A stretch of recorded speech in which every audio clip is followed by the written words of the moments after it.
शम्भुमापतिं सुरगुरुं वन्दे जगत्कारणं वन्दे पन्नगभूषणं शशिधरं वन्दे पशूनां पतिं वन्दे सूर्यशशाङ्कवह्निनयनं वन्दे मुकुन्दप्रियं वन्दे भक्तजन आश्रयं च वरदं वन्दे भक्तजन आश्रयं च वरदं वन्दे शिवं शङ्करं. Friends, चतुर्विधा भजते मां जनाः सुकृतिनो अर्जुना आर्तो जिज्ञासुरर्थार्थी ज्ञानी च भरतर्षभा. My dear Arjun, there are 4 types of devotees worshipping me. One is the person who is distressed at heart, who wants my help, like Gajendra, like Draupadi Devi, one for Pranarakshana, the other for Manarakshana. Both are distressed, both are in deep sorrow. They both have prayed to me. Similar to them, there are many people who pray to me when they are in difficulties. Next, you have people who have infinite desires, like Sudama, Kuchela, for wealth, for promotion, for marriage, for education, for so many desires to be fulfilled. There are people who make prayers to me. They are all Arthis. Arthis, Gajendra and Draupadi. Arthis, people seeking wealth and other fulfillment of desires. And then there are the seekers of knowledge, scholars. They would like to have the knowledge. They would like to do research. They would like to know the truth. All those scholars pray to me. Uddhava. And it's a wonderful character. Arjuna is another character who says, Sishyasteham swadhimam tvam prapannam. I am your Sishya, please enlighten me. Please give me the knowledge. Please give me wisdom. And finally we have Jnanis, like Prahalada, who are capable of seeing God everywhere. And I love Jnani most. I love them all. I bless them all. But I love Jnani more, Sri Krishna declares. Not only these 4 people, Prashanti Kutir is specializing yogic education. There are 4 streams of yoga. There are 4 types of yogis, Rajyogis, Bhaktas, Karma Yogis and Jnanis. Sri Krishna says Chaturvidha Bhajate Mam. He includes these 4 types of yogis who take to the path of activity karma, who take to the path of devotion bhakti, who take to the path of knowledge jnana, who take to the path of that willpower Raj Yoga. All are blessed. If you see the composition of the Bhagavad Gita, it has 18 chapters. The first chapter is Arjuna's distress, Vishada Yoga. Vishada is distress, his sorrow, his dejection. And the last, Moksha Sannyasa Yoga, the climax of Jnana, the acme of wisdom. You have the full blossom wisdom in the last chapter. In all the 18 chapters you have yogis. And all the yogis worship Krishna. And the enlightenment of our yoga is given by Sri Krishna. All these 18 chapters are condensed into 4 chiefly. And they are Raj Yoga, Bhakti, Karma and Jnana. If we want a particular illustration for these 4 yogas, we find Prahlad, Jnani. He is able to see God everywhere. In the pillar he was able to see God. In poison he was able to see God. In fire he was able to see God. Mountain top he was able to see God. He was able to see God all over, in and around. He is available everywhere. When Hiranyakasipu demands, come on Prahlad, where is that Vishnu? He simply says, Telugu people would administer, Indu kaladandu ledani sandeham valadu. Chakri sarvopagatundu endendu vedaki chuchina andande galadu. He is here, he is not here, he is there, he is not there. This type of doubt you need not entertain. God is available everywhere. You can see him everywhere, you can seek him everywhere. You can find him everywhere, you can discover him everywhere. This is the speciality of the Almighty, and that Jnani we find in Prahlad. And he is a symbol for Jnana Yoga, a representative of Jnana Yoga. A Jnana Yogi is capable of seeing the Almighty, seeing the Atman, seeing the Brahman, seeing the Self everywhere. Next we have the wonderful devotee. Right from his childhood, he knew only one word, Narayana, Narayana.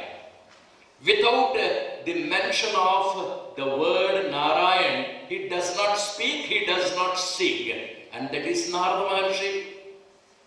Narada and Narayana are inseparable.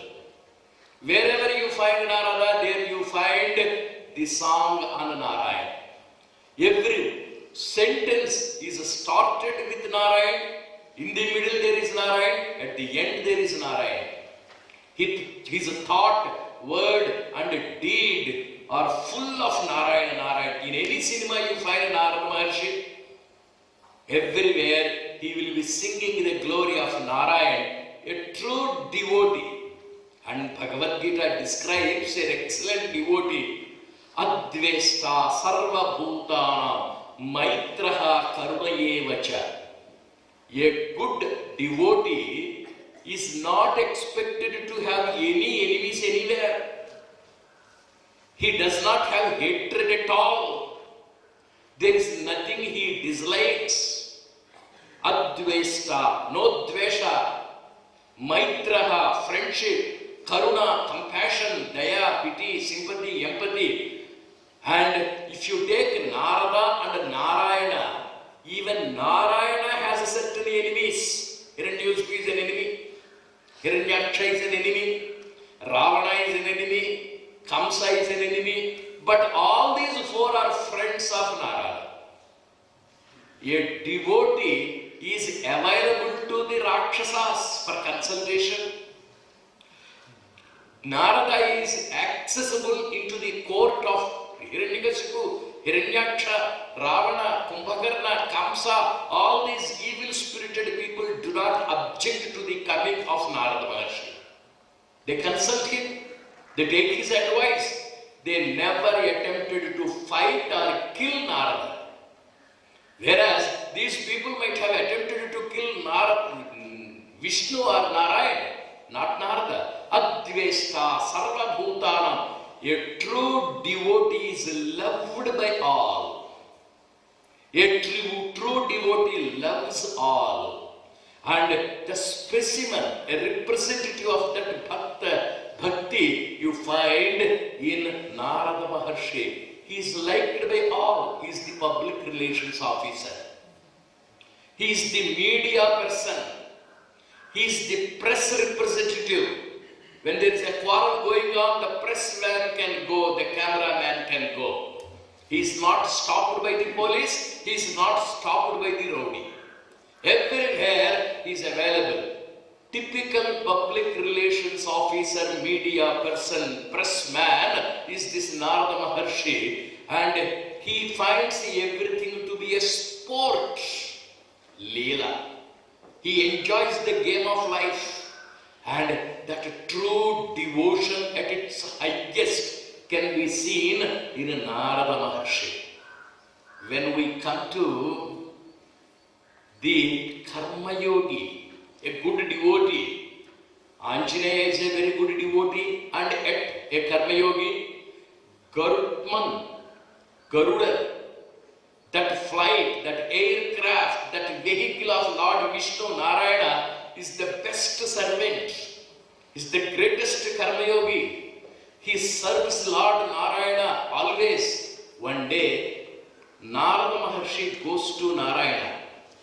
Narayanji, yes my boy, what news? I have a question, I have a doubt. What's your doubt? We have imported cars, Benz cars, we have helicopters, we have aircrafts, we have Pushpaka Vimana, we have Airavatam.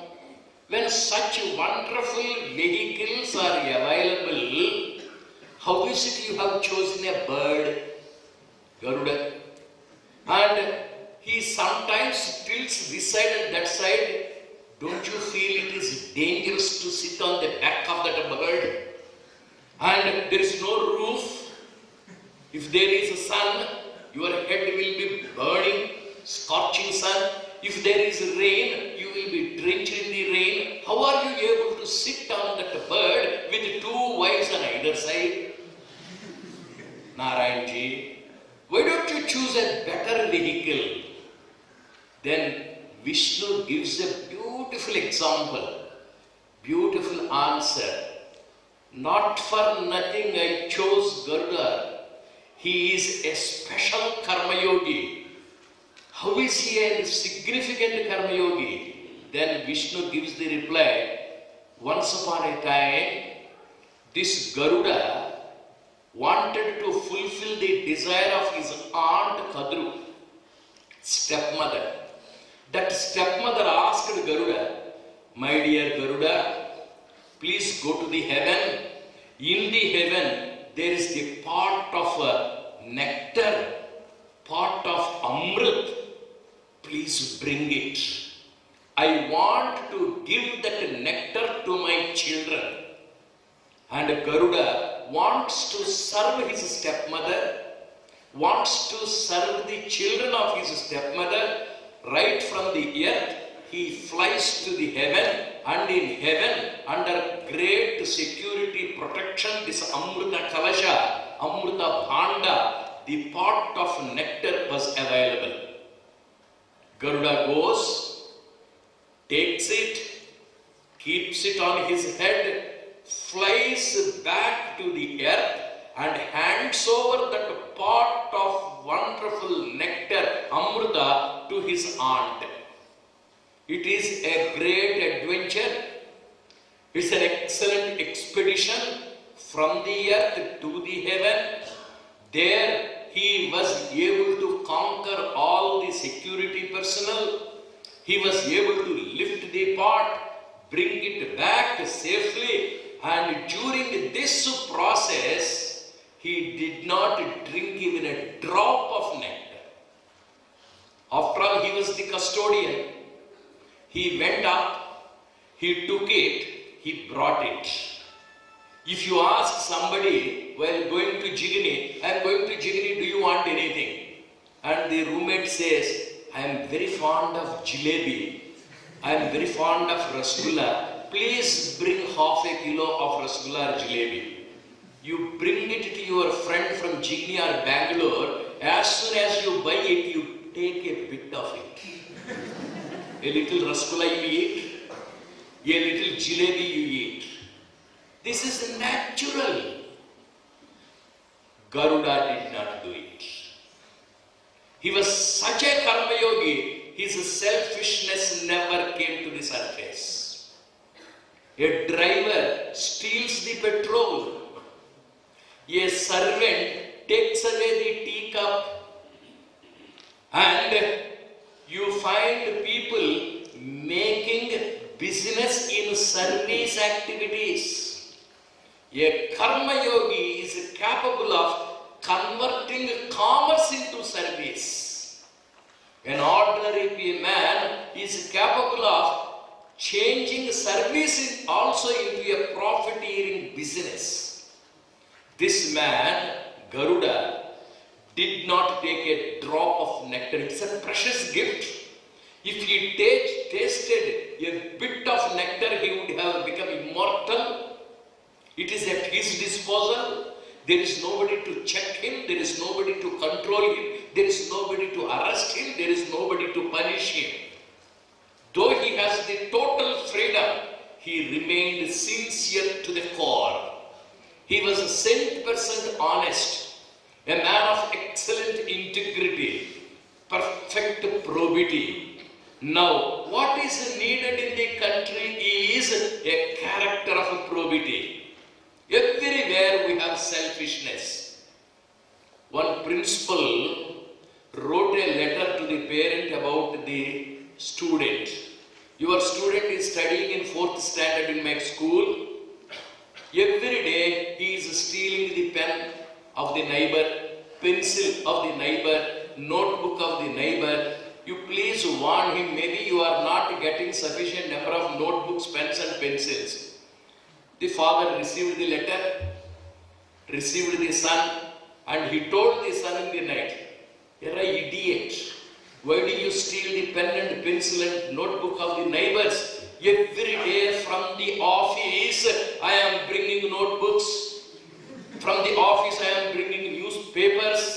From the office I am bringing pens, pencils, erasers. When I am bringing so much of stationery from the office, why do you steal from your neighbors?"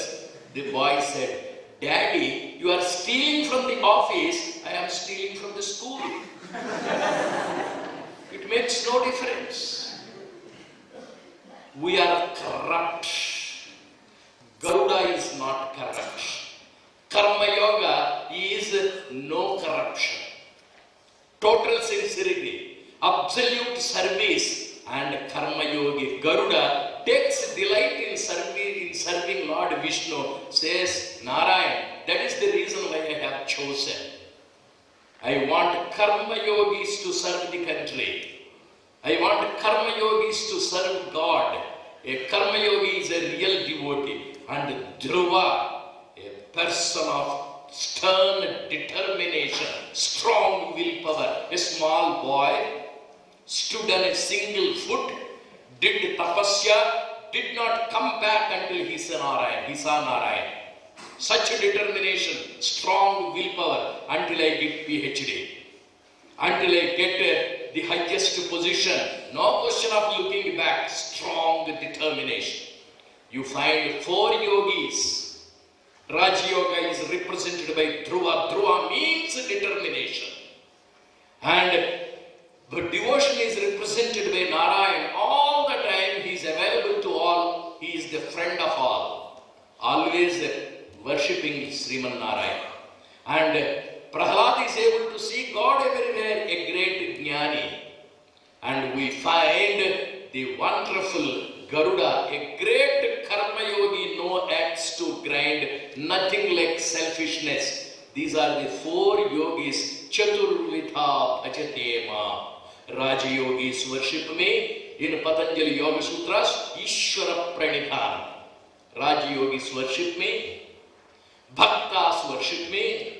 Jnanis worship me. Karma yogis worship me. May that Almighty be worshipped by everybody. May we meditate on that Yogeshwara Sri Krishna so that we can become either Raj Yogis or Karma Yogis or Bhaktas or Jnanis.